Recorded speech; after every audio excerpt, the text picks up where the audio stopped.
Pernahkah kita merasai tarikan yang begitu kuat, seolah-olah ada sesuatu yang memanggil kita untuk mencuba? Walaupun kita tahu ia mungkin membawa mudarat, godaan itu, ia bukan selalu datang dalam bentuk yang jelas dan menakutkan, tetapi seringkali sangat memikat, menyelinap masuk ke dalam fikiran dan hati kita tanpa kita sedari.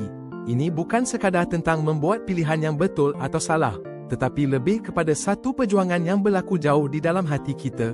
Ada kalanya, kita rasa seolah-olah ada bisikan halus yang sentiasa mengajak kita untuk mengikuti jalan yang nampak mudah dan menarik. Namun sebenarnya tersembunyi pelbagai ranjau dan bahaya yang boleh merosakkan kedamaian jiwa.